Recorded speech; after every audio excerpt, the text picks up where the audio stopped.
这样撞烂的丰田 Supra， 你知道要怎么修复吗？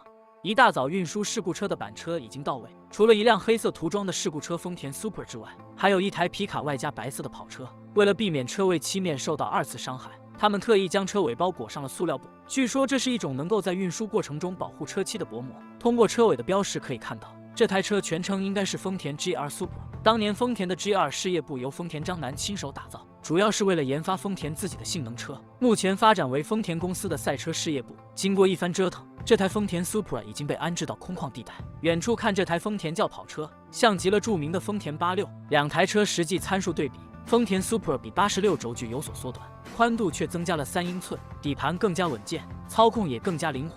从车型划分来看，丰田 Supra 是一款运动型紧凑轿车。当第一眼看到丰田 Supra 之时，保持完好的车尾，给人极强的视觉冲击力。除了象征性能和运动的鲜红 GR 标识之外，这台车配备了 F1 跑车同款低位刹车灯，看上去十分帅气，极具运动气息的尾翼，很符合东方人的审美。不过他们认为这台尾翼要是更加向上翘一些，视觉效果会更好。19寸轮毂搭配13寸的刹车盘，车主还选配了布雷伯4活塞刹车卡钳。在这里简单的科普一下，布雷伯卡钳的作用是当汽车在踩下制动的时候，卡钳就会抱住刹车片来达到刹车的效果的一个刹车器。汽车卡钳的活塞越多，那么它的刹车力度就越大，刹车的时候就会更加稳定。在查看车况的过程中，他们认为应该让这台车真正成为赛道上的王者，尤其是要加装一些运动套件和改装通风口。2个大灯已经全部损坏，必须全部更换，这笔费用已经让小哥感到了心疼。除此之外，他们还检查了车辆其他受损部位，引擎盖前脸需要彻底更换，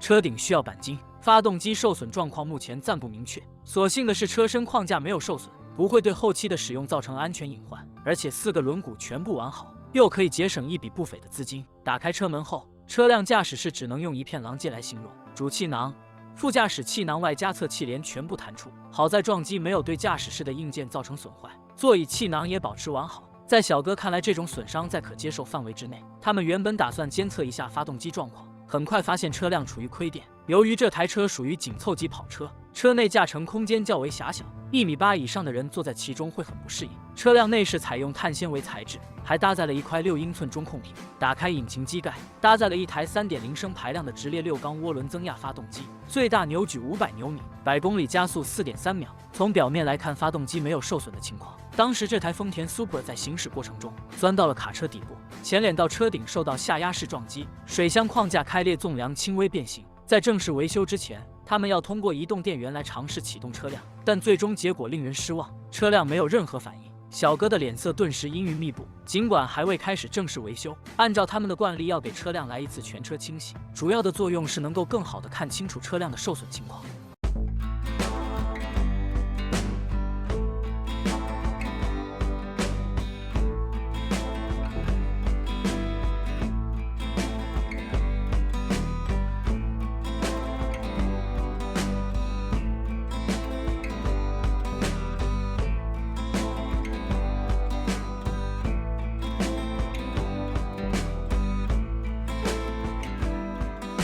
维修第一步是割掉爆炸的安全气囊，这些物件的存在会干扰维修工作。在这里我也没有想到，丰田 Supra 的安全气囊系统竟然是宝马同款，上面清楚印着宝马标志。从这个角度审视丰田 Supra 中控台、档码都与宝马殊途同归。与很多维修师傅的工作流程不同，小哥最先将内饰进行了彻底的清洁。经过这一番整理之后，从视觉效果看，这台车的受损情况似乎得到了缓解，不再是惨不忍睹的模样。在他们的里应外合之下，后备箱终于被成功打开，里面放着一个牌照架，在他们所在的州仅需要安装尾部车牌即可。掀开后备箱的盖板，看到了车辆电池，整套系统也全部都是宝马配件。接下来就是链接移动电源。这款宝马电瓶有一项安全配置，车辆发生严重撞击之后，电瓶会迅速断电，避免车辆出现起火事故。不过小编看来这款配置也有一个弊端，一旦车辆入水，原本打开的车窗会因车辆电瓶断电而自动关闭，导致出现人员被困的情况。同时在发生撞击之后，电路系统也会自动断开，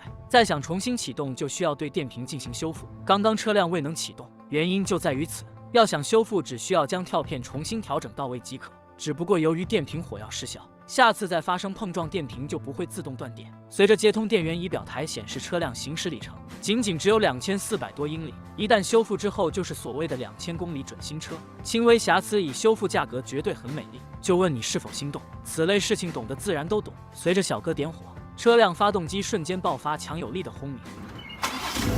Hey. Like nothing ever happened, man.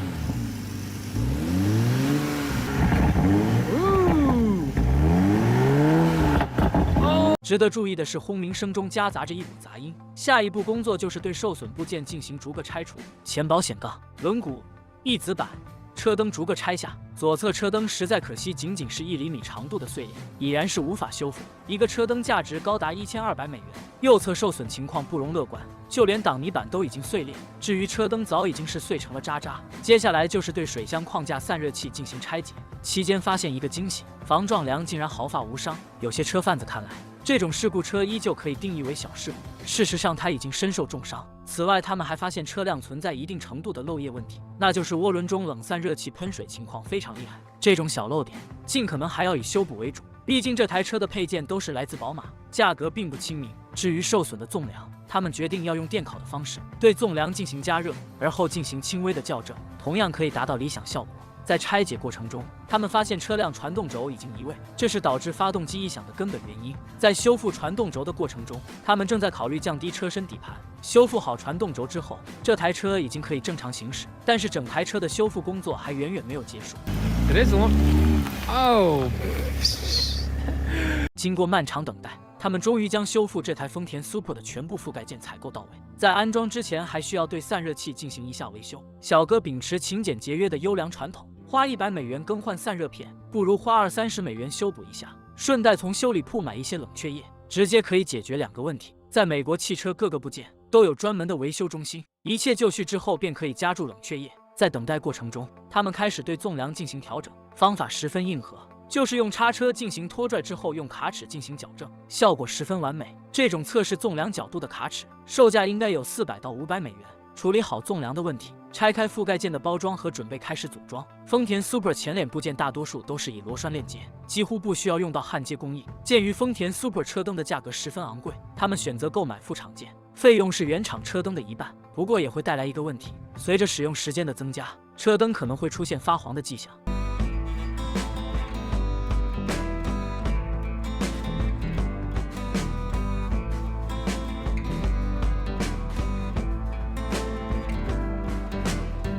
链接好车灯之后，通电监测显示车灯运行良好，没有任何问题。下一步在装好2侧车灯的基础上，安装引擎盖、前保险杠。从表面上看，这台车的修复工作距离成功近在眼前，但是事情远没有那么简单。当时撞击发生时，车身很多部分出现了损伤，钣金喷漆工作将非常繁琐。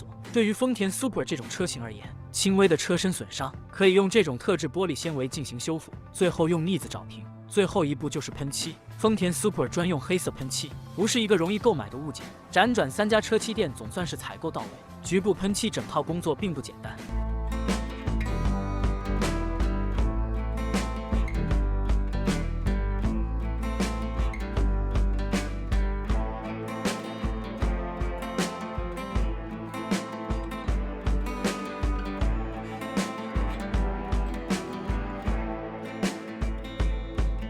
处理好局部，接下来就是覆盖件的内外喷漆。好在黑色对技术要求较低，不容易产生色差。装载好这些配件之后，小哥驾车前往喷漆工坊。第一步就是调制，由于这些副厂配件原本就有底漆，所以直接喷涂面漆，随后再喷涂清漆即可。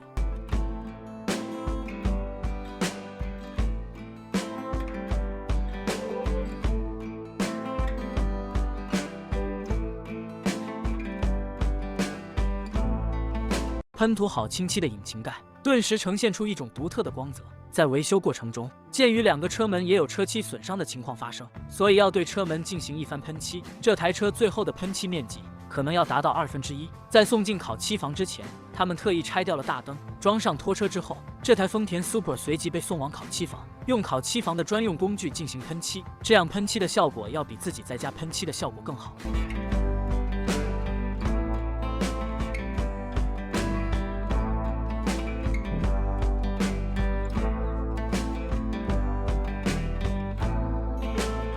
在等待喷漆的过程中，小哥开启了 Logo 模式。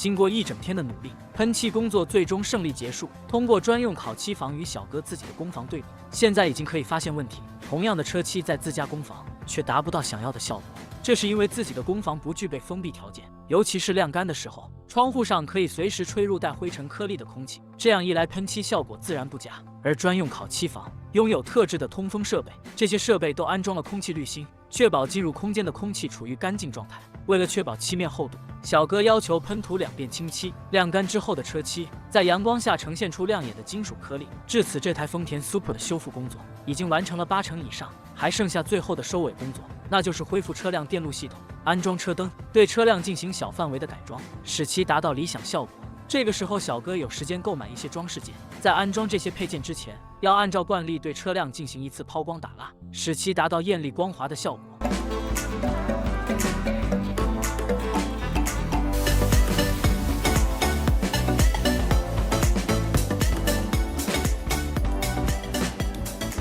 经过这层工序之后，视觉效果相当完美。接下来就是安装车辆的覆盖件。此前小哥从原车身上拆下了可以使用的线束，这又节省了一笔不小的资金。装好线束，安好车辆的覆盖件之后，这台车已经具备了驾驶能力。当然，这台车的工作依旧没有结束，他们要请求专业人士清除这台丰田 Super 车上的故障码。这种专业的事，终究要交给专业的人。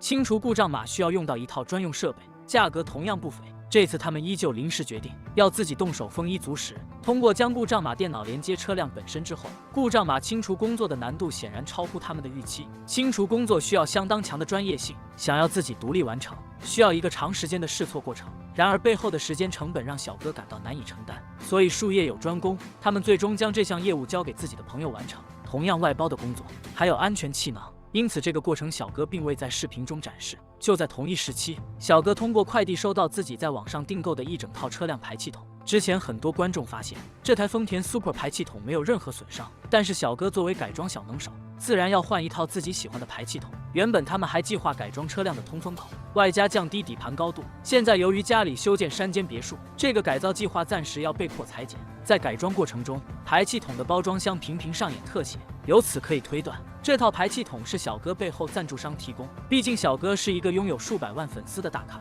包括这套锻造轮毂也出自同一厂家。此处需要特别提到一句，个人改装轮毂的风险相当高，有时候改装后的轮毂由于本身质量不达标，会导致车辆在高速行驶的过程中出现突然断裂的情况。全新的轮毂搭配米其林轮胎，在舒适性和运动方面达成一个基本的平衡。完成这些工作之后，这台丰田 Super 的改装就要宣告暂时告一段落。彻底结束之前，他们最终还是决定对车辆的底盘悬挂，包括右侧的减震系统进行一番调教。这次这台丰田 Super 最终迎来了新生。接下来就让我们尽情欣赏这台丰田 Super 修复改装完成之后的完美画面。